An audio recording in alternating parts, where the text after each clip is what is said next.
Hello friends, this is JSP. Welcome to Adhika Manch. We are present here with another new session that is EVS. EVS की जो 6 theme निर्धारित हैं उससे related हम 30 important questions करने वाले हैं। प्रत्येक थीम से 30 क्वेश्चंस करेंगे। ठीक है, फर्स्ट जो पार्ट हम कर चुके हैं यानी कि पहली जो थीम है फैमिली एवं फ्रेंड्स, परिवार एवं दोस्त, उसके हम 30 महत्वपूर्ण प्रश्न कर चुके हैं। जो सीटेट स्पेशल जो सीरीज चली हुई है यानी कि सीटेट के 6 थीम निर्धारित हैं EVS यानी एनवायरमेंटल स्टडीज़ से, तो उसके हम 30 क्वेश्चंस कर रहे हैं प्रत्येक थीम से। तो फर्स्ट थीम हम कर चुके हैं। सेकंड थीम आज जो हम करने वाले हैं वो रहेगी फूड यानी कि भोजन। तो भोजन से संबंधित जो महत्वपूर्ण 30 प्रश्न हैं वो हम करने वाले हैं। तो फ्रेंड्स, ये जो क्वेश्चन रहेंगे सीटेट स्पेशल यानी कि सीटेट की दृष्टि से काफ़ी इंपॉर्टेंट है, क्योंकि विगत परीक्षाओं में पूछे गए हैं और आने वाले परीक्षाओं में भी आ सकते हैं। तो इस तरह के हमने क्वेश्चन सेलेक्ट किए हैं। तो फ्रेंड्स, स्टार्ट करते हैं आज का सेशन। तो फ्रेंड्स, ये रहा आज के लिए फर्स्ट क्वेश्चन। तो आज का जो पहला क्वेश्चन है क्या कहता है? पहला क्वेश्चन कहता है कि मानव शरीर में सर्वाधिक प्रचुरता से पाया जाने वाला तत्व है। तो मानव शरीर में सर्वाधिक प्रचुरता यानी सर्वाधिक कौन सा तत्व पाया जाता है? ऑप्शन की तरफ चलते हैं। यानी कि लोहा या फिर सोडियम या फिर ऑक्सीजन या फिर आयोडीन। तो फ्रेंड्स, इन चारों ऑप्शंस में से जो मानव शरीर में सर्वाधिक प्रचुरता में कौन सा पाया जाता है? तो जब भी हम बात करते हैं मानव शरीर में सर्वाधिक जो पाया जाता है फ्रेंड्स, वो पाई जाती है ऑक्सीजन। बिकॉज ऑक्सीजन के बिना कोई मनुष्य जिंदा नहीं हो सकता, क्योंकि मानव के शरीर में यानी सर्वाधिक प्रचुरता में ऑक्सीजन पाई जाती है। ये रहा फर्स्ट क्वेश्चन का फर्स्ट ऑप्शन नंबर सी बिल्कुल करेक्ट होता है। अब हम चलते हैं सेकंड यानी कि दूसरा प्रश्न। आज के लिए सेकंड प्रश्न, ये रहा सेकंड प्रश्न यानी दूसरा प्रश्न। दूसरा प्रश्न क्या कहता है? मानव गुर्दे में पथरी निम्न में से किसकी वजह से बनती है? फ्रेंड्स, जो मानव गुर्दा यानी कि किडनी में जो पथरी बनती है वो किसकी वजह से बनती है? ठीक है, calcium acetate, calcium oxalate, sodium acetate या फिर सोडियम बेंजोएट। तो फ्रेंड्स, चारों ऑप्शन से में से दोबारा से देखते हैं, यानी कैल्शियम एसीटेट या फिर कैल्शियम ऑक्जिलेट या फिर सोडियम एसीटेट या फिर सोडियम बेंजोएट। तो जो मानव के गुर्दे में पथरी बनती है वो किसके कारण बनती है? तो फ्रेंड्स, जो पथरी बनती है वो बनती है यानी कि कैल्शियम एसीटेट, कैल्शियम ऑक्जिलेट या फिर सोडियम एसीटेट या फिर सोडियम बेंजोएट। तो फ्रेंड्स, मानव के गुर्दे में जो पथरी बनती है वो बनती है बी ऑप्शन बिल्कुल करेक्ट रहेगा, यानी कैल्शियम ऑक्जिलेट। तो कैल्शियम ऑक्जिलेट के कारण मानव गुर्दे में पथरी बनती है। तो ये रहा option number B. Question number 2 का ऑप्शन नंबर बी बिल्कुल करेक्ट। अब हम चलते हैं थर्ड क्वेश्चन की तरफ, यानी ये रहा आज के लिए तीसरा प्रश्न। थर्ड क्वेश्चन क्या कहता है? जो मनुष्य यह नहीं समझ पाता कि कब उसे भोजन करना रोक देना चाहिए वह पीड़ित है। फ्रेंड्स, जब मनुष्य भोजन करने बैठता है और वह यह नहीं समझ पाता कि उसे भोजन करना कब रोक देना चाहिए वह पीड़ित है। बुलिमिया से, मधुमेह से या फिर एनोरेक्सिया नर्वोसा से या फिर अति अम्लता से। तो फ्रेंड्स, ऐसा मनुष्य जो भोजन करते समय यह नहीं समझ पाता कि उसे भोजन कब रोक देना चाहिए, वो जो ग्रसित है, वो मनुष्य जो ग्रसित है वो बुलिमिया यानी बुलिमी नामक बीमारी से ग्रसित है। तो थर्ड क्वेश्चन का ऑप्शन नंबर ए बिल्कुल करेक्ट होता है। अब हम चलते हैं फोर्थ क्वेश्चन की तरफ। चौथा क्वेश्चन ये रहा आज के लिए। चौथा क्वेश्चन, एक सजीव कोशिका तथा एक मृत व सूखी कोशिका के भार का क्रम से कितना प्रतिशत प्रोटीन्स के कारण होता है? फ्रेंड्स, दोबारा रिपीट करते हैं। एक सजीव कोशिका तथा एक मृत व सूखी कोशिका के भार का क्रम से कितना प्रतिशत प्रोटीन्स के कारण होता है? तो कितना जो प्रतिशत है एक सजीव और मृत या सूखी कोशिका का जो प्रोटीन्स के कारण होता है? तो यानी 50 से 14%, 20 से 10%, 10 से 20% या फिर 14 से 50%। तो फ्रेंड्स, इसका जो ऑप्शन है ऑप्शन नंबर डी बिल्कुल करेक्ट रहेगा, यानी कि 14 से 50%। तो 14 से 50% जो होता है एक सजीव कोशिका और एक मृत सूखी कोशिका के प्रोटीन्स का जो कारण होता है। तो क्वेश्चन नंबर 4 के लिए डी ऑप्शन बिल्कुल करेक्ट होता है। अब हम चलते हैं क्वेश्चन नंबर 5। आज के लिए ये रहा क्वेश्चन नंबर 5। क्वेश्चन नंबर 5 क्या कहता है? स्थायी यानी कि अस्थायी दांतों की कुल संख्या कितनी होती है? जो टेम्परेरी यानी कि टेम्परेरी जो टीथ होते हैं उनकी जो संख्या कितनी होती है? तो फ्रेंड्स, टेम्परेरी जो टीथ हैं उनकी संख्या होती है यानी कि 20, 24, 28, 30, 20, 24, 28 या 30। तो फ्रेंड्स, अस्थायी दांत यानी कि टेम्परेरी जो टीथ होते हैं उनकी जो क्वांटिटी है, उनकी जो संख्या है वो कितनी होती है? तो टेम्परेरी जो टीथ है उनकी संख्या 20 होती है, बाकी सब यानी कि स्थायी दांत होते हैं। ठीक है फ्रेंड्स, तो क्वेश्चन नंबर 5 का ऑप्शन ए बिल्कुल करेक्ट होता है। अब हम चलते हैं क्वेश्चन नंबर 6। ये रहा आज के लिए क्वेश्चन नंबर 6। क्वेश्चन नंबर 6 कहता है यानी कि सेरेब्रल पाल्सी एक मस्तिष्क संबंधी विकार है जो सामान्यतः पाया जाता है। फ्रेंड्स, सेरेब्रल पाल्सी एक मस्तिष्क विकार है यानी माइंड संबंधी एक विकार है। ठीक है, वो किस में पाया जाता है? यानी वृद्धों में, ठीक, वृद्धों में, ड्रग नशेड़ियों में, जो ड्रग लेते हैं उनमें, या फिर छोटे बच्चों में, या फिर केवल महिलाओं में। तो फ्रेंड्स जब भी हम बात करते हैं यानी कि ये जो सेरेब्रल पॉल्सी नामक एक मस्तिष्क विकार है वो जो पाया जाता है कि छोटे बच्चों में। तो इस क्वेश्चन का बी ऑप्शन बिल्कुल करेक्ट होता है, यानी कि छोटे बच्चों में ये विकार ज़्यादा पाया जाता है जो सेरेब्रल पॉल्सी है। ठीक, तो क्वेश्चन नंबर 6 का सी ऑप्शन बिल्कुल करेक्ट होता है। अब हम चलते हैं क्वेश्चन नंबर 7। क्वेश्चन नंबर 7 यह रहा इस सीरीज़ का क्वेश्चन नंबर 7। इस सीरीज़ में हम 30 क्वेश्चंस करने वाले हैं। जो सेकंड थीम यानी फूड, भोजन है, उससे संबंधित हम 30 क्वेश्चंस कर रहे हैं। ये थीम है यानी कि इन्वायरमेंटल स्टडीज़ EVS की सीरीज़ है। ठीक है, तो 30 इंपॉर्टेंट क्वेश्चंस हम करने वाले हैं। इस ये रहा 7 क्वेश्चन, यानी सर्वाधिक कार्बोहाइड्रेट किस खाद्यान्न में पाई जाती है। फ्रेंड, जो कार्बोहाइड्रेट की जो सर्वाधिक मात्रा है वो कौन से खाद्य पदार्थ में पाई जाती है। हम बात करें गेहूँ, चावल, मक्का या ज्वार। तो फिर फ्रेंड्स कार्बोहाइड्रेट की जो सर्वाधिक मात्रा है वो मक्का में पाई जाती है। मक्का जिसे मेज कहते हैं। ठीक है, मक्का में सर्वाधिक कार्बोहाइड्रेट पाया जाता है। तो क्वेश्चन नंबर 7 का ऑप्शन सी बिल्कुल करेक्ट होता है, यानी कि मक्का। अब हम चलते हैं क्वेश्चन नंबर 8। क्वेश्चन नंबर 8 यानी थायमिन का सर्वोत्तम स्रोत है। थायमिन किस में सर्वाधिक पाया जाता है। काजू में, अखरोट में, बादाम में या फिर बेल में। तो फ्रेंड्स थायमिन जो सर्वाधिक पाया जाता है वो काजू में पाया जाता है, यानी ऑप्शन नंबर 8। क्वेश्चन नंबर 8 का ऑप्शन ए बिल्कुल करेक्ट होता है। थायमिन काजू में सर्वाधिक पाया जाता है। ऑप्शन के हिसाब से देखते हैं, काजू, अखरोट, बादाम या बेल। तो सर्वाधिक जो पाया जाता है थायमिन वो काजू में पाया जाता है। ठीक है, अब हम चलते हैं next question number 9। Question number 9 कहता है, यदि कोई व्यक्ति केवल दूध, अंडे और रोटी पर गुजर करें तो उसे कौन सा रोग हो सकता है। फ्रेंड्स, यदि कोई भी व्यक्ति, कोई भी इंसान है जो सिर्फ दूध, अंडे और रोटी ही खाता है, मतलब इन्हीं पर गुजर बसर करता है, तो उसे हो सकता है यानी कि रतौंधी, रिकेट्स, बेरीबेरी या फिर स्कर्वी। तो उसे कौन सा रोग हो सकता है। फ्रेंड्स, उसे जो हो सकता है वो स्कर्वी रोग हो सकता है, क्योंकि उसे विटामिन सी की कमी हो जाएगी। विटामिन सी की कमी से जो होता है वो स्कर्वी रोग होता है, क्योंकि दूध, अंडे और रोटी से विटामिन सी की पूर्ति नहीं हो पाएगी, इसलिए उसे जो रोग होगा वो स्कर्वी होगा। ठीक है, डी ऑप्शन बिल्कुल करेक्ट होता है क्वेश्चन नंबर 9 का। एक और चीज़ इंक्लूड करना चाहूँगा, बिकॉज जो स्कर्वी है, स्कर्वी विटामिन सी की कमी से होता है। विटामिन सी जो पाया जाता है यानी कि जितने भी खट्टे फल आदि हैं उनमें पाया जाता है। मतलब जैसे मौसमी हो गई, नींबू हो गया, ऑरेंजेस हो गए, अनानास हो गया, ठीक है, आंवला हो गया। तो ये जितने भी सोर्सेस हैं विटामिन सी के हैं, यदि किसी भी व्यक्ति के खाने में ये नहीं रहेंगे तो उसे स्कर्वी यानी विटामिन सी की कमी हो जाएगी और स्कर्वी रोग हो जाएगा। क्वेश्चन नंबर 9 का ऑप्शन डी बिल्कुल करेक्ट होता है, स्कर्वी। अब हम चलते हैं क्वेश्चन नंबर 10 की तरफ। ये रहा आज के लिए क्वेश्चन नंबर 10। क्वेश्चन नंबर 10 क्या कहता है, हीमोग्लोबिन तथा साइटोक्रोम का घटक है। हीमोग्लोबिन और साइटोक्रोम का जो घटक है वो कौन सा है, यानी कि जिंक, कॉपर, आयरन या फिर मैग्नीज। जिंक, ठीक है, कॉपर, आयरन या फिर मैग्नीज। तो फ्रेंड्स यानी कि हीमोग्लोबिन और साइटोक्रोम का जो घटक है वो है आयरन। ठीक, जो ब्लड में हीमोग्लोबिन पाया जाता है, कुल मिलाकर जो आयरन की कमी हो जाती है, ठीक, या फिर हीमोग्लोबिन या साइटोक्रोम। तो फ्रेंड्स क्वेश्चन नंबर 10 जो कहता है यानी हीमोग्लोबिन तथा साइटोक्रोम का जो घटक है वो कौन सा है, तो आयरन। ठीक है, जिंक, कॉपर, मैग्नीज इन सब ये हट जाते हैं, तो आयरन जो है वो इनका घटक है। कुल मिलाकर हीमोग्लोबिन में आयरन पाया जाता है। ठीक, तो क्वेश्चन नंबर 10 का ऑप्शन नंबर सी बिल्कुल करेक्ट होता है। अब हम चलते हैं क्वेश्चन नंबर 11 यानी 11वां क्वेश्चन क्या कहता है उसे देखते हैं। 11वां क्वेश्चन ये रहा। 11वें क्वेश्चन की तरफ चलते हैं। अधोलिखित में से कौन सा विटामिन एवं उसकी कमी वाला रोग सुमेलित नहीं है। तो फ्रेंड्स कुछ विटामिन यहाँ पे दे रखे हैं और उनसे संबंधित उनकी कमी से होने वाले रोग यहाँ पे दे रखे हैं, तो जो सुमेलित नहीं है उसको हम देखेंगे।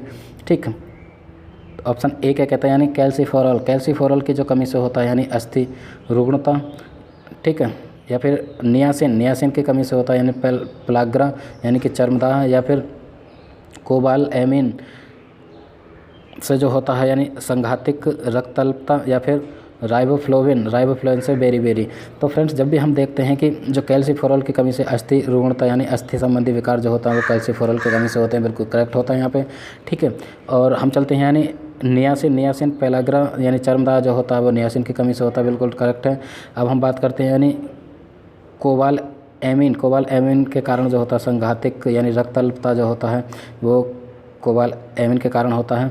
तो फ्रेंड्स यहाँ पे जो बिल्कुल गलत है यानी कि सही नहीं है वो है राइबोफ्लोविन के कारण बेरी होता है, इसमें दे रखा है। तो फ्रेंड्स राइबोफ्लोविन के कारण बेरी नहीं होता, तो इस क्वेश्चन का जो ऑप्शन है डी बिल्कुल करेक्ट होता है।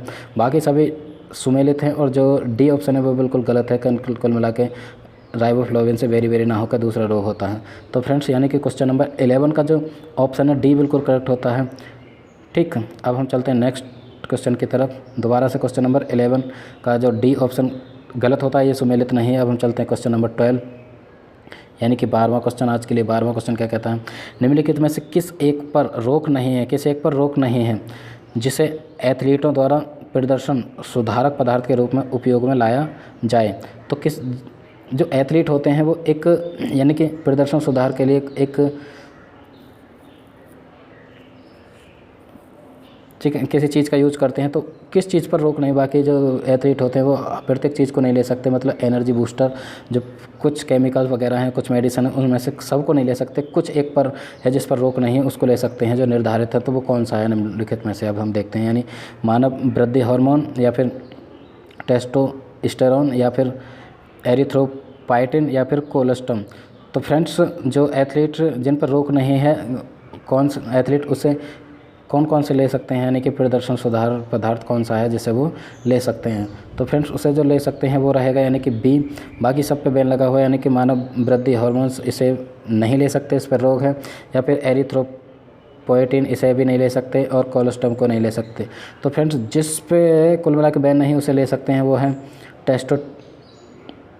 टेस्टोस्टेरोन को जो एथलीट है वो ले सकते हैं। तो क्वेश्चन नंबर 12 का ऑप्शन नंबर बी बिल्कुल करेक्ट होता है, टेस्टोस्टेरोन। अब हम चलते हैं क्वेश्चन नंबर 13। आज के लिए क्वेश्चन नंबर 13 ये रहा। क्वेश्चन नंबर 13 की तरफ चलते हैं। क्वेश्चन नंबर 13 कहता है आहार नाल यानी कि आहार नाल पाचन नली में निगला गया भोजन नीचे की ओर गति करता है। ठीक है, जो आहार नाल होती है जिसके कारण मतलब जिससे होता हुआ जो भोजन है वो नीचे की तरफ जाता है, नीचे की तरफ गति करता है। क्यों गति करता है वो नीचे की तरफ, ये क्वेश्चन में पूछा है। यानी कि ग्रास नली ग्रेसिका की भित्ति की पेशियाँ संकुचन करती हैं।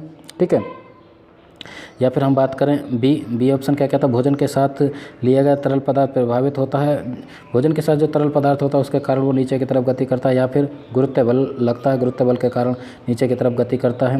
या फिर डी ऑप्शन कहता है कुल मिला के हष्ट पुष्ट जीव भोजन को नीचे जाने के लिए बल प्रदान करती है। जो जीव होती है भोजन को नीचे जाने के लिए बल प्रदान करती है। तो फ्रेंड्स यानी कि आहार नाल के द्वारा निगला गया जो भोजन है वो नीचे की तरफ गति करता है। किस कारण, तो इसका जो कारण है इसका कारण है यानी कि कुल मिला के ए जो ग्रास नली है। ग्रास नली मतलब ग्रेसिका जो है, ग्रेसिका की भित्ति की पेशियाँ संकुचन करती हैं। संकुचन का एक यानी कि क्रिया करती हैं जिसके कारण जो भोजन है जो निगला भोजन है नीचे की तरफ ग्रास नली में गति करता है। तो क्वेश्चन नंबर 13 का जो ऑप्शन ए बिल्कुल करेक्ट होता है, यानी कि ग्रास नली की भित्ति की पेशियाँ संकुचन करते हैं जिसके कारण जो भोजन है निगला गया भोजन नीचे की तरफ गति करता है। ठीक है, अब हम चलते हैं यानी कि क्वेश्चन नंबर 14। क्वेश्चन नंबर 14 ये रहा, प्रोटीन में आवश्यक रूप में होते हैं। तो प्रोटीन में आवश्यक रूप में कौन कौन से होते हैं, यानी कि कार्बन, नाइट्रोजन, हाइड्रोजन या फिर सल्फर, कार्बन, नाइट्रोजन, ऑक्सीजन या फिर कार्बन, ऑक्सीजन, नाइट्रोजन या फिर हाइड्रोजन। और डी ऑप्शन की तरफ चलते हैं यानी कि सल्फर, हाइड्रोजन, नाइट्रोजन या फिर ऑक्सीजन। तो फ्रेंड्स जब भी हम प्रोटीन की बात करते हैं तो प्रोटीन्स में जो आवश्यक तत्व हैं वो कौन कौन से पाए जाते हैं। प्रोटीन में जो आवश्यक तत्व हैं वो जो पाए जाते हैं फ्रेंड्स उसके बारे में हम बात कर रहे हैं। यानी कि प्रोटीन में आवश्यक तत्व जो पाए जाते हैं वो पाए जाते हैं यानी कि कार्बन, ऑक्सीजन, नाइट्रोजन और हाइड्रोजन। तो ऑप्शन नंबर सी बिल्कुल करेक्ट होता है।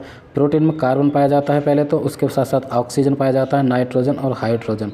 ठीक है, उनका क्रम या प्रतिशत की बात करें तो वो अलग अलग हो सकता है। ठीक है, लेकिन जो पाया जाता है वो कार्बन, ऑक्सीजन, नाइट्रोजन और हाइड्रोजन।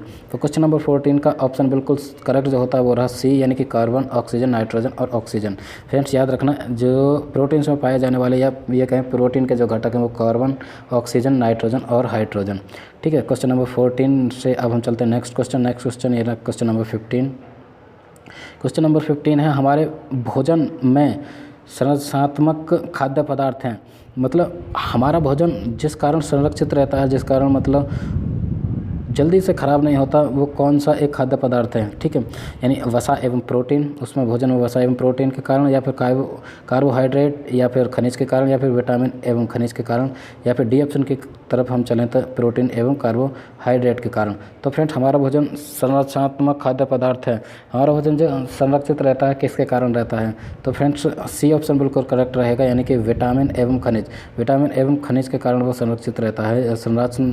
हमारा जो भोजन है संरचनात्मक पदार्थ है, किसके कारण? विटामिन एवं खनिज के कारण। क्वेश्चन नंबर 15 का सी ऑप्शन बिल्कुल करेक्ट होता है। अब हम चलते हैं क्वेश्चन नंबर 16। क्वेश्चन नंबर 16, हृदय की धड़कन नियंत्रित करने के लिए कौन सा खनिज आवश्यक है? फ्रेंड्स, हृदय हमारा जो हार्ट है उसकी हार्ट बीट को जो नियंत्रित करता है यानी कि कंट्रोल करता है, उसके लिए कौन सा खनिज आवश्यक है? सोडियम, गंधक, पोटेशियम या फिर लोहा। तो फ्रेंड्स कौन सा वो है जो हृदय की धड़कन को नियंत्रित करता है, कौन सा खनिज है? सोडियम, गंधक, पोटेशियम या फिर लोहा। तो फ्रेंड्स यानी कि सी ऑप्शन बिल्कुल करेक्ट होता है। पोटेशियम के कारण, पोटेशियम ऐसा खनिज है जिसके कारण हृदय की गति नियंत्रित रहती है। यदि थोड़ी सी भी पोटेशियम की कमी या अधिकता हो जाए तो हृदय की गति कुल मिला के नॉर्मल से थोड़ा ऊपर जा सकती है या डाउन जा सकती है, जिसके कारण हार्ट अटैक जैसी बीमारी या और भी हृदय संबंधी कोई भी बीमारी हो सकती है। तो क्वेश्चन नंबर 16 का ऑप्शन नंबर सी बिल्कुल करेक्ट होता है, यानी कि पोटेशियम। अब हम चलते हैं next question, question number 17। Question number 17 की तरफ चलते हैं। क्वेश्चन नंबर 17, जब एक छात्र खेल खेलने के बाद थक जाता है, फ्रेंड्स क्वेश्चन को ध्यानपूर्वक सुने, जब एक छात्र खेल खेलने के बाद थक जाता है तो चीनी और नमक का घोल पीते ही स्फूर्ति महसूस करता है। यानी कि एक थके हुए किसी भी छात्र को जब वो खेल रहा है वो थक जाता है, उसके लिए चीनी और नमक का घोल दे दें तो वो एक स्फूर्ति महसूस करता है। इसलिए चीनी के घोल को क्या कहते हैं? विटामिन का स्रोत कहा जाता है। चीनी के घोल को विटामिन का स्रोत कहा जाता है या प्रोटीन का स्रोत कहा जाता है या फिर तात्क्षणिक ऊर्जा का स्रोत कहा जाता है, मतलब ऐसा स्रोत जिसके कारण तुरंत ऊर्जा मिल जाए, या फिर वसा का स्रोत कहा जाता है। तो फ्रेंड्स यानी कि नमक और चीनी के घोल को किस कारण स्फूर्ति महसूस करता है, किस कारण, मतलब क्या कहा जाता है? तो फ्रेंड्स हम बात करें तो नींबू और नमक के जो पानी है उसको क्या कहा जाता है? उसको घोल को जो कहा जाता है वो कहा जाता है, यानी कि A option, B option, C option या डी ऑप्शन। कौन सा ऑप्शन बिल्कुल सही होता है? तो ऑप्शन नंबर सी बिल्कुल करेक्ट होता है, यानी कि तात्क्षणिक ऊर्जा स्रोत कहा जाता है। तो कुल मिला के नींबू और नमक यानी कि चीनी और जो नमक का घोल है वो तात्क्षणिक ऊर्जा का स्रोत है, कुल मिला के तुरंत ऊर्जा प्रदान करता है, ठीक है, वो ऐसा एक स्रोत माना जाता है। ठीक, ये रहा क्वेश्चन नंबर 17 का सी ऑप्शन बिल्कुल करेक्ट। अब हम चलते हैं क्वेश्चन नंबर 18। ये रहा क्वेश्चन नंबर 18। क्वेश्चन नंबर 18, कौन से पदार्थ शरीर की वृद्धि और नई कोशिकाओं के निर्माण के लिए सबसे अधिक आवश्यक हैं? यानी कि शरीर की वृद्धि, फिजिकल ग्रोथ एंड कोशिकाओं का निर्माण, यानी कि बिल्डिंग ऑफ सेल्स के निर्माण के लिए सर्वाधिक जो आवश्यक है वो क्या चीज़ है? यानी कि वसाएं, ठीक है, वसा यानी कि फैट, प्रोटीन्स या फिर विटामिन्स या फिर कार्बोहाइड्रेट।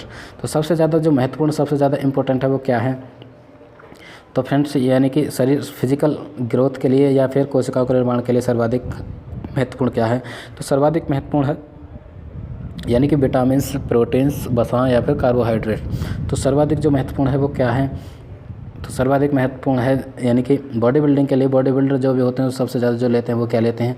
इस तरह से भी देख सकते हैं, जो जिम करने वाले होते हैं, जो बॉडी बिल्डर होते हैं वो सबसे ज़्यादा सर्वाधिक जो लेते हैं वो लेते हैं प्रोटीन्स।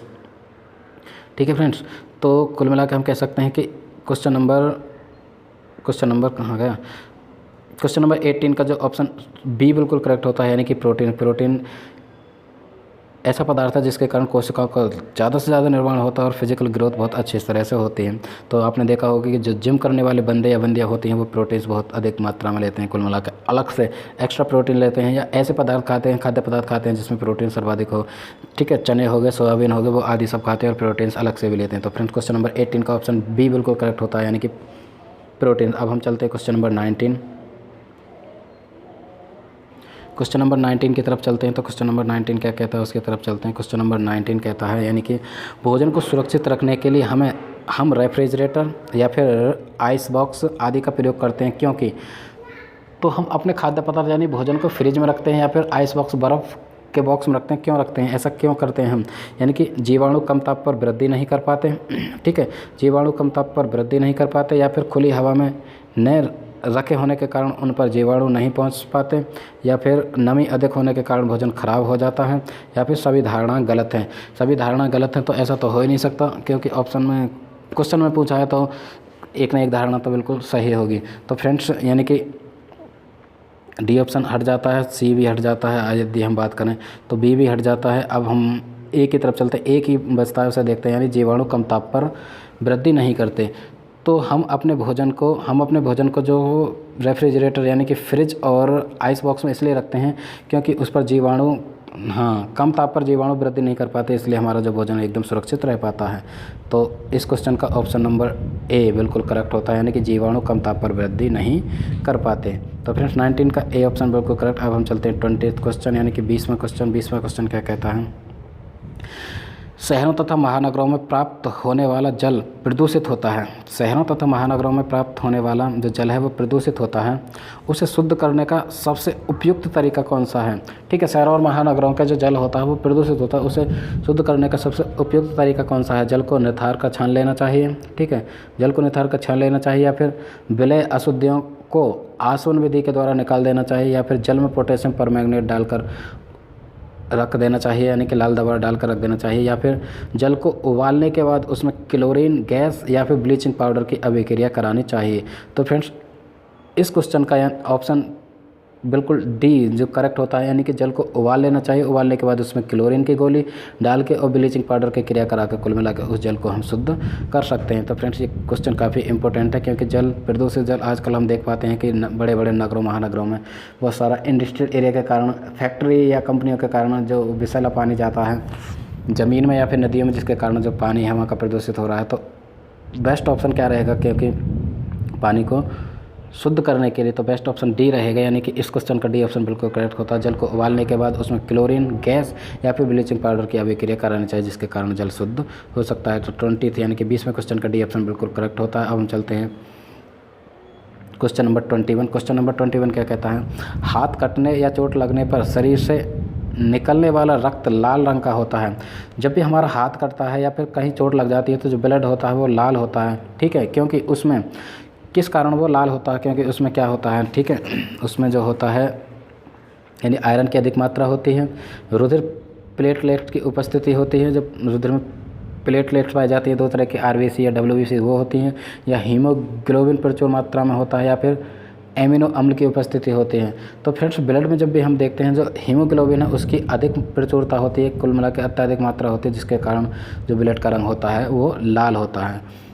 ओके फ्रेंड्स, हीमोग्लोबिन के कारण ब्लड का रंग जो होता है वो लाल होता है। तो क्वेश्चन नंबर 21 का ऑप्शन सी बिल्कुल करेक्ट होता है। अब हम चलते हैं नेक्स्ट क्वेश्चन नंबर 22। ये था 21, 22।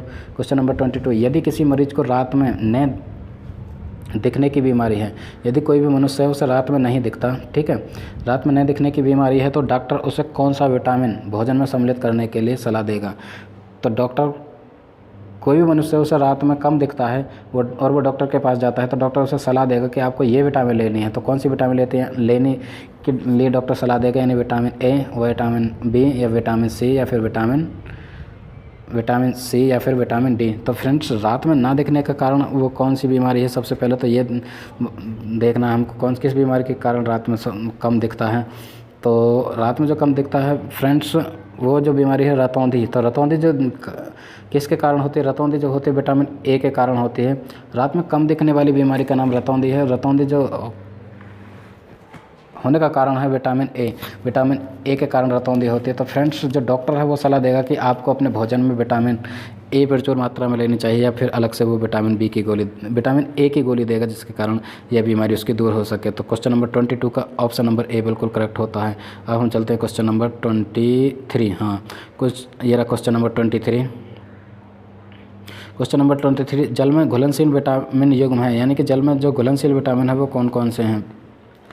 फ्रेंड्स जल में जो घुलनशील विटामिन है, यानी विटामिन बी और सी, विटामिन ए और डी, या विटामिन ए और ई, या विटामिन डी और के। तो फ्रेंड्स जल में जो घुलनशील विटामिन है वो विटामिन बी सी है, यानी कि बी सी का युग्म है। बी सी जल में घुलनशील विटामिन होते हैं, ठीक है। यदि हम बात करें फ्रेंड्स तो ए ऑप्शन बिल्कुल यहाँ पे करेक्ट होता है। यदि हम बात करें वसा में घुलनशील विटामिन, फैट में जो घुलनशील विटामिन होते हैं फ्रेंड्स वो होते हैं एडेक, यानी कि ADE के, ठीक है। एडेक यानी कि ये जो युग्म है ये जो विटामिन वसा में घुलनशील होते हैं, यह याद रखना। यानी कि नेक्स्ट एक क्वेश्चन और बन जाता है, यानी कि वसा में घुलनशील विटामिन कौन से होते हैं, ADE के, यानी कि एडेक। ये चारों जो विटामिन होते हैं वसा में घुलनशील होते हैं। यदि हम बात करें बी और सी की, तो बी और सी जो होते हैं वो जल में घुलनशील विटामिन होते हैं। तो क्वेश्चन नंबर 23 का ऑप्शन ए बिल्कुल करेक्ट होता है। अब हम चलते हैं क्वेश्चन नंबर 25 यानी 25वां क्वेश्चन। फिर 25वें क्वेश्चन की तरफ चलते हैं। हमारे भोजन के मुख्य पोषक तत्वों के नाम। कार्बोहाइड्रेट्स, जो हमारे भोजन में पाए जाने वाले मुख्य पोषक तत्व हैं, यानी कि कार्बोहाइड्रेट्स है, प्रोटीन है, वसा है, विटामिन है तथा खनिज लवण हैं। इनके अतिरिक्त भी भोजन में कौन सी चीज़ पाई जाती है, यानी लवण, खनिज लवण भी होते हैं। खनिज लवण तो ऊपर दे दिया है, तो खनिज लवण भी होते हैं। आहारी रेशे और जल भी होता है। जल की सीमित मात्रा होती है, या फिर अंकुरित अनाज भी होते हैं। तो फ्रेंड्स यहाँ पे भोजन में सिर्फ भोजन का पार्ट नहीं पूछा कि कौन कौन सा भोजन है, यहाँ पे पूछा कि भोजन में कौन कौन सी चीज़ इसके अतिरिक्त होती हैं, यानी कि कार्बोहाइड्रेट भोजन में पाया जाता है, प्रोटीन भोजन में पाया जाता है, वसा भोजन में पाया जाता है, और विटामिन और खनिज पाया जाता है। तो इसके अतिरिक्त और भोजन में क्या पाया जाता है? तो फ्रेंड्स जब भी हम देखते हैं तो भोजन में और जो पाया जाता है वो पाया जाता है, यानी आहारी रेशे। तो भोजन में रेशे पाए जाते हैं, रेशे के साथ साथ जल भी पाया जाता है, यानी जल की पूर्ति भोजन के द्वारा होती है और रेशे के द्वारा। कार्बोहाइड्रेट, विटामिन, खनिज लवण आदि तो पाए जाते हैं, प्रोटीन्स, लेकिन जो भोजन में पाए जाते हैं यानी आहारी रेशे और जल भी मौजूद होता है। तो क्वेश्चन नंबर 25 का बी ऑप्शन बिल्कुल करेक्ट होता है। अब हम चलते हैं क्वेश्चन नंबर 26। क्वेश्चन नंबर 26 ये रहा। 26 क्वेश्चन की तरफ चलते हैं। 26 यानी 26वां क्वेश्चन। एक व्यक्ति खाने के लिए पर्याप्त भोजन पा रहा है, यानी कि किसी एक व्यक्ति को पर्याप्त भोजन मिल रहा है, ठीक है, जिसे हम बैलेंस डाइट कहते हैं, यानी कि संतुलित भोजन मिल रहा है, ठीक, यानी कि सभी पोषक तत्वों की पूर्ति हो रही है। लेकिन कभी कभी उसके भोजन में किसी विशेष पोषक तत्व की लंबे समय तक कमी हो जाती है। लेकिन कभी कभी ऐसा देखा जाता है कि उसके भोजन में किसी पोषक तत्व की लंबे समय तक कमी हो जाती है। इस कमी से व्यक्ति में उत्पन्न रोग कहलाता है। तो इसके कारण, यानी कि कोई भी एक पोषक तत्व की कमी हो जाती है, लंबे समय तक वो चलती रहती है, तो इसके कारण होने वाला जो रोग है वो क्या कहलाता है, यानी कि आनुवांशिक रोग, ठीक, यानी आनुवांशिक रोग, या फिर अभावजन्य रोग, या फिर संक्रमण रोग, या फिर सभी। तो फ्रेंड्स यानी आनुवांशिक रोग की यदि हम बात करते हैं, आनुवांशिक रोग वो होते हैं जो यानी माता पिता के द्वारा, जिन्स के द्वारा एक बच्चे में आते हैं, ठीक है, तो आनुवांशिक रोग नहीं होगा, यहाँ ऑप्शन कट जाए। संक्रमण रोग भी नहीं होगा। संक्रमण रोग ऐसे होते हैं जो एक व्यक्ति से दूसरे व्यक्ति में यानी विस्तृत होते हैं, यानी कि फैल जाते हैं, ठीक है, तो ये सभी वाला ऑप्शन भी हट जाता। तो ऑप्शन नंबर बी बिल्कुल करेक्ट होता है, यानी अभावजन्य। तो कुल मिलाकर उसके भोजन में किसी पोषक तत्व का अभाव है जो लंबे समय तक चलता रहता है। इससे पहले वो बैलेंस डाइट यानी कि संतुलित भोजन पूरी तरह से ले पा रहा था, लेकिन किसी कारणवश जो एक विशेष पोषक तत्व की कमी हो जाती है, तो उस रोग को जो कहेंगे अभावजन्य रोग, मतलब कुल मिला के उसके भोजन में कुछ अभाव हुआ जिसके कारण उसे उसकी बीमारी हुई, तो उस ऐसे बीमारी को कहेंगे जो अभावजन्य रोग। तो क्वेश्चन नंबर 26 का बी ऑप्शन करेक्ट होता है। अब हम चलते हैं क्वेश्चन नंबर 27। ये रहा क्वेश्चन नंबर 27। क्वेश्चन नंबर 27 यानी कि निम्न में से कौन सा कथन सही नहीं है? फ्रेंड्स सही नहीं है जो कथन वो हमें सेलेक्ट करना है। सबसे पहले सही कथन को देखेंगे और जो सही नहीं है वो। तो पहला ऑप्शन कहता है यानी चावल खाने से हम अपने शरीर में कार्बोहाइड्रेट्स की पूर्ति कर सकते हैं, ठीक। या फिर बी संतुलित आहार खाकर अभावजन्य रोगों की रोकथाम की जा सकती है। यह बिल्कुल सही होता है, क्योंकि लास्ट ऑप्शन में हमने देखा कि संतुलित भोजन न मिलने के कारण अभावजन्य रोग हो जाता है, ठीक। शरीर के लिए संतुलित आहार में कई प्रकार के खाद्य पदार्थ होने चाहिए, ये भी बात ज़रूरी है। बिल्कुल सही है कि हमारे भोजन है संतुलित आहार में कई तरह के खाद्य पदार्थ होने ही चाहिए। शरीर को सभी पोषक तत्व उपलब्ध कराने के लिए मांस पर्याप्त हैं, ठीक है। तो फ्रेंड्स डी ऑप्शन बिल्कुल यहाँ पे सही होता है। कुल मिलाकर गलत के लिए पूछा है, यानी कि गलत कौन सा है? तो गलत यह है कि शरीर को सभी पोषक तत्व उपलब्ध कराने के लिए मांस पर्याप्त है। सिर्फ मांस पर्याप्त नहीं है, बिकॉज जब भी हम भोजन की बात करते हैं, संतुलित भोजन की बात करते हैं, तो हमारे भोजन में देखो क्या क्या चीज़ होने चाहिए। प्रोटीन्स होने चाहिए, कार्बोहाइड्रेट्स होने चाहिए, खनिज लवण होने चाहिए, रेशे होने चाहिए, या पानी की मात्रा होने चाहिए, प्रोटीन्स होने चाहिए। तो फ्रेंड्स मांस यानी कि जो मीट है उसमें ये सभी यानी कि न्यूट्रिएंट्स प्राप्त नहीं हो सकते, इसलिए ये बिल्कुल गलत हो जाता है। ऑप्शन नंबर डी बिल्कुल गलत हो जाता है, यहाँ से ये हट जाता है, क्योंकि मांस एक पर्याप्त भोजन नहीं है जिसमें सभी पोषक तत्व मिल पाएँ। संतुलित भोजन की यदि हम बात करें तो उसमें सभी पोषक तत्व होने के लिए हमारे भोजन में सबसे ज़रूरी है क्या क्या है? दूध होना चाहिए, दूध के साथ साथ कोई भी एक मौसमी फल, मौसम के हिसाब से कोई एक फल होना चाहिए, अनाज होने चाहिए, चावल, दाल, सब्जी, हरी सब्जी, ठीक है, मौसमी आदि सभी होने चाहिए। यदि नॉन वेजिटेरियन है कोई तो वो मीट या अंडा भी ले सकता है, ठीक है। तो इस तरह से जो मांस है कुल मिला के पर्याप्त नहीं है, जिसके कारण सभी जो पोषक तत्व की पूर्ति हो सके। तो इस क्वेश्चन का डी ऑप्शन बिल्कुल हट जाता है, यानी कि यह ऑप्शन बिल्कुल करेक्ट होता है, इसमें नहीं पूछा है, ठीक। तो फ्रेंड्स एक चीज़ मैं इंक्लूड करना चाहूँगा, फ्रेंड्स हम जो कर रहे हैं यानी कि सीटेट स्पेशल एक सीरीज़ है जिसमें हम जो 6 थीम निर्धारित है, इन्वायरमेंटल स्टडीज़, पर्यावरण अध्ययन की जो 6 थीम निर्धारित हैं उससे संबंधित हम प्रत्येक थीम से संबंधित यानी कि 30 प्रश्न हम कर रहे हैं जो काफ़ी इम्पोर्टेंट हैं। इससे पहले हम फर्स्ट थीम कर चुके हैं, ठीक है, यानी कि फैमिली एवं फ्रेंड्स, उसके 30 प्रश्न कर चुके हैं। यह सेकंड थीम है हमारी यानी कि फूड भोजन, उसके हम 30 प्रश्न कर रहे हैं। इसी तरह से जो 4 थीम और बचेंगे उसके 30 क्वेश्चंस करेंगे। इससे पहले मैं बता देना चाहूँगा कि हमारे चैनल अधिगम मंच अभी तक आपने सब्सक्राइब नहीं किया तो सब्सक्राइब कर लें, और हाँ, प्रत्येक वीडियो के नोटिफिकेशन के लिए उसके बेल आइकन को प्रेस कर दें। यदि ये वीडियो आपको अच्छी लगती है तो लाइक करें, कमेंट के थ्रू अपनी कोई भी क्वेरी, कोई भी क्वेश्चन है तो हमसे ज़रूर पूछ सकते हैं, और हाँ फ्रेंड्स, अपने फ्रेंड के साथ ज़रूर से ज़रूर ये वीडियो शेयर करें। अब मैं बता देना चाहूँगा कि CDP यानी कि चाइल्ड डेवलपमेंट एंड पेडागोजी का हम कंप्लीट कोर्स ऑलरेडी करा चुके हैं, जिसमें 41+ वीडियोज़ के थ्रू हमने कंप्लीट कोर्स किया है। यदि अभी तक आपने नहीं देखा तो आप प्लेलिस्ट में जाकर वो वीडियो देख सकते हैं। लगभग 41+ वीडियो हैं, यानी 41-42 वीडियो हैं, जिसमें चैप्टर वाइज और टॉपिक वाइज संपूर्ण CDP child development and pedagogy का कोर्स हम कर चुके हैं। उसके साथ साथ हम 200 क्वेश्चन सीरीज ऑफ CDP यानी CDP के 200 क्वेश्चन की सीरीज भी कंटिन्यू की हुई है, जो काफ़ी इंपॉर्टेंट है। उसे भी आप देख सकते हैं। उसकी लगभग हम 7 पार्ट कर चुके हैं और आगे आने वाले भी पार्ट हैं, ठीक है। और इसके साथ साथ यदि हम बात करें तो हमने NCERT बेस्ड यानी कि 3 पार्ट EVS के NCERT based, NCERT total NCERT के हम कर चुके हैं। उनको भी जाकर देखें, आपको काफ़ी इंपॉर्टेंट है, क्योंकि NCERT से 3 से 4 क्वेश्चन हमेशा पूछे जाते हैं। और EVS पेडागोजी की बात करें तो उसके हम लगभग 50 क्वेश्चन की एक सीरीज़ कर चुके हैं, जिसके 4 पार्ट है, उसे भी आप जाकर देख सकते हैं। तो फ्रेंड्स, अधिगम मंच से जुड़ें आप, हमारे चैनल को सब्सक्राइब करें, क्योंकि अब CTET स्पेशल सीरीज़ चला रहे हैं और काफ़ी इंपॉर्टेंट सीरीज़ आ चुकी हैं। ये जो सीरीज़ है इससे प्रश्न पूछे जाते हैं। यदि आप EVS की बात करें तो EVS पेडागोजी के 50 क्वेश्चन जो काफ़ी इंपॉर्टेंट है, उसे भी जाकर देख सकते हैं। प्रीवियस ईयर यानी कि एक पेपर हम कर चुके हैं, उसे भी आप आकर देख सकते हैं। तो हमारे चैनल से जुड़ने के लिए आपको हमारा चैनल सब्सक्राइब करना ज़रूर से होगा, तो सब्सक्राइब करें और बेल आइकन को प्रेस करें, जिससे आपको हर वीडियो का नोटिफिकेशन मिलता रहे। तो फ्रेंड्स, इस सीरीज़ का हम 27 यानी 27वां क्वेश्चन कर चुके हैं। अब हम चलते हैं यानी 28वें क्वेश्चन की तरफ। 28वां क्वेश्चन क्या कहता है? ये रहा 28वां क्वेश्चन यानी कि 28 क्वेश्चन, शरीर में कौन सा जल का कार्य नहीं है? तो फ्रेंड्स, जो वाटर है, जल का कार्य शरीर में नहीं है, वो क्या है?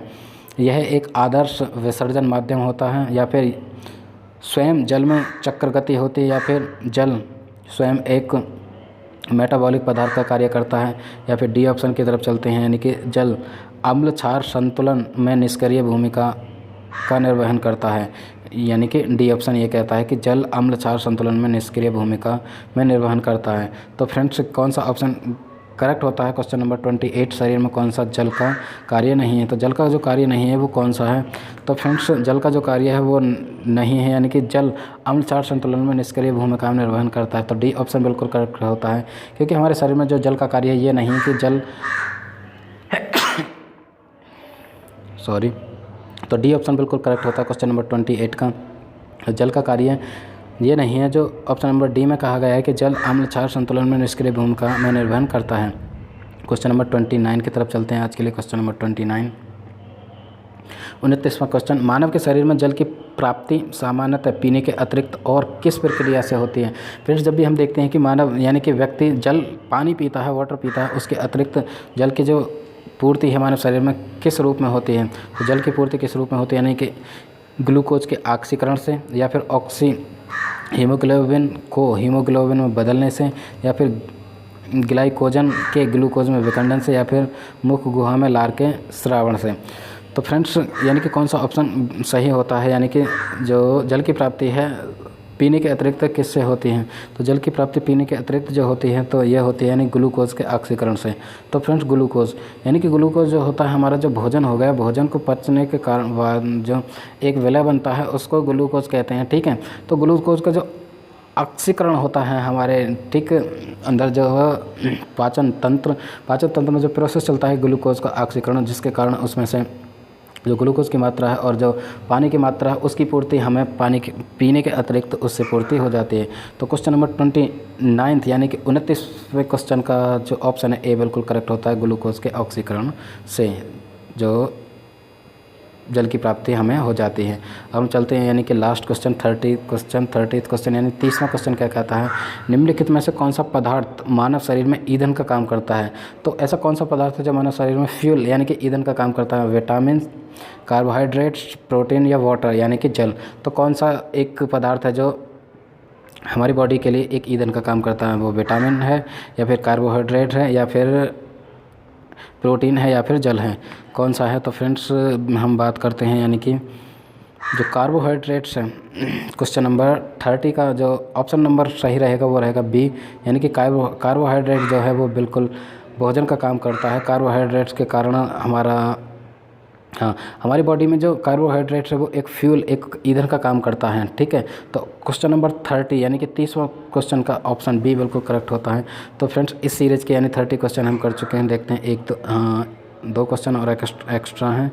आई थिंक एक आध क्वेश्चन छूट गया हमसे, या फिर कोई नहीं, हम देख लेते हैं। यानी कि एक दो क्वेश्चन एक्स्ट्रा हैं, इसे देख लेते हैं। यानी कि तो फ्रेंड्स ये जो थीम है यानी फूड, भोजन से संबंधित हम 30 क्वेश्चन कर चुके हैं। ये एक दो एक्स्ट्रा है, उसे भी देख लेते हैं। यानी कि दूध को पीने से पहले उबाल लेना चाहिए, क्योंकि दूध को पीने से पहले उबाल लेना चाहिए। इसका क्या कारण है, क्यों उबाल लेना चाहिए? उबालने से दूध स्वादिष्ट हो जाता है, या फिर उबालने से बहुत से रोगाणु नष्ट हो जाते हैं, या फिर उबालने से उसमें उपस्थित जल की मात्रा कम हो जाती है, या फिर डी ऑप्शन कहता है उबालने से दूध में प्रोटीन की मात्रा बढ़ जाती है। तो फ्रेंड्स उबालने से दूध में क्या हो जाता है वो एक ऑप्शन देखना है, यानी कि किस कारण हमें दूध को उबाल कर पीना चाहिए। तो फ्रेंड्स यानी कि बी ऑप्शन बिल्कुल करेक्ट होगा, यानी उबालने से बहुत से जो रोगाणु हैं वो नष्ट हो जाते हैं। बहुत से जो रोगाणु हैं, ठीक है, रोग पैदा करने वाले जो छोटे छोटे जीव हैं वो उबालने के कारण नष्ट हो जाते हैं। तो कुल मिला के ऐसा कहा जाता है कि जो अनबॉइल्ड यानी कि कच्चा जो दूध है वो पीना नहीं चाहिए, वो थोड़े कि पेट से संबंधित कुछ बीमारियां हैं, ठीक है, वो उसके कारण हो सकती हैं। तो दूध को उबाल के पीना चाहिए, यानी कि थोड़ा बॉईल करके पीना चाहिए, ठीक है। तो ये तो सभी जानते हैं कि दूध को सभी बॉईल करके पीते हैं, कच्चा दूध नहीं पीना चाहिए।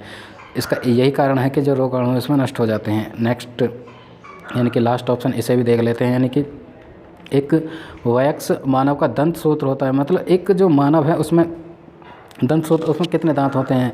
यानी कि यहाँ पे जो 32 सी दी गई है, यानी कि ऊपर के कितने दांत होते हैं, नीचे के कितने दांत होते हैं, तो कौन सी एक सीरीज़ है वो सही है? यानी कि दंत सूत्र होता है ऊपर 2 नीचे 2, ठीक है, इस तरह से होते हैं। यानी कि 4 तरह के, जब भी हम टीथ की बात करते हैं वो 4 तरह के होते हैं, उनके अलग अलग नाम है, उसे हम किसी अलग वीडियो में डिस्कस कर लेंगे। लेकिन जो दंत सूत्र होते हैं यानी कि पहला दूसरा तीसरा, पहले जो होते हैं 2-2 होते हैं, ठीक है। फिर दूसरे टाइप के जो होते हैं वो 1-1 होते हैं, तो तीसरे टाइप के होते हैं वो 3-2 होते हैं, या फिर जो चौथे टाइप है वो 3-3 होते हैं। तो फ्रेंड्स यदि हम दंत सूत्र की बात करें तो दंत सूत्र की बात जब भी हम करते हैं तो उसे आप इस तरह से याद कर सकते हैं कि जो दंत सूत्र होते हैं यानी कि 42-46, यानी कि 42-46 एक सूत्र है जिसके कारण जिस तरह से दंत सूत्र होते हैं। तो फ्रेंड्स भी हम बात करते हैं कि पहले 4 दांत होते हैं, जो फर्स्ट टाइप के होते हैं 4 होते हैं, यानी 2 ऊपर 2 नीचे, तो ये हो गए। और जो दूसरे होते हैं, दूसरे तरह के दांत होते हैं वो 2 होते हैं, यानी कि 1 ऊपर 1 नीचे। जो तीसरे तरह के दांत होते हैं वो 4 होते हैं, यानी कि 2 ऊपर 2 नीचे। और जो लास्ट जो चौथे तरह के दांत होते हैं वो 6 होते हैं, यानी कि 3 ऊपर 3 नीचे, जैसे हम लास्ट की दाढ़ बोलते हैं। तो फ्रेंड्स जब भी हम दंत सूत्र की बात करें तो डी ऑप्शन बिल्कुल करेक्ट होता है। यानी कि देखें तो 2 ऊपर 2 नीचे, 1 ऊपर 1 नीचे, 2 ऊपर 2 नीचे, 3 ऊपर 3 नीचे। यदि हम इससे देखें तो यहाँ से बनता है यानी कि 42, ठीक है, यानी कि 4 पहले 4 हो गए, दूसरे 2 हो गए, ठीक है, तीसरे 4 हो गए यानी कि 2-2, और लास्ट के 6 हो गए यानी कि 3-3। तो जो दंत सूत्र है इसे हम याद कर सकते हैं, यानी 42-46, यानी कि 2-2 1-1 2-2 1-1। तो इस जो क्वेश्चन का है यानी दंत सूत्र जो होता है वो डी ऑप्शन बिल्कुल करेक्ट रहेगा। तो फ्रेंड्स ये रही सीरीज़ यानी कि थीम नंबर 2 यानी कि भोजन, एनवायरमेंटल स्टडीज़ की जो थीम 2 है भोजन यानी कि फूड, उससे संबंधित हमने 30+ क्वेश्चंस किए। आई होप ये सीरीज़ आपको अच्छी लगेगी और इससे इम्पोर्टेंट क्वेश्चंस यानी कि एग्ज़ाम में आ सकते हैं, ऐसे हम आशा करते हैं। यदि ये वीडियो आपको अच्छी लगती है तो आपके फ्रेंड के साथ इसे आप शेयर करें, क्योंकि उन तक भी ये वीडियो पहुंच सके। और कोई भी क्वेरी है तो कमेंट के थ्रू अपना फीडबैक ज़रूर से दें, और फ्रेंड्स ज़रूर से ज़रूर लाइक करें। तो ये रही यानी कि EVS एनवायरमेंटल क्वेश्चंस की सीरीज़ जो थीम 2 से संबंधित, इसमें 30 क्वेश्चंस की। आई होप आपको अच्छी लगे, आपकी अंडरस्टैंडिंग को बेहतर बनाए, आपकी प्रैक्टिस को बेहतर करें, ठीक है। Thanks for watching, that was SP Singh signing off.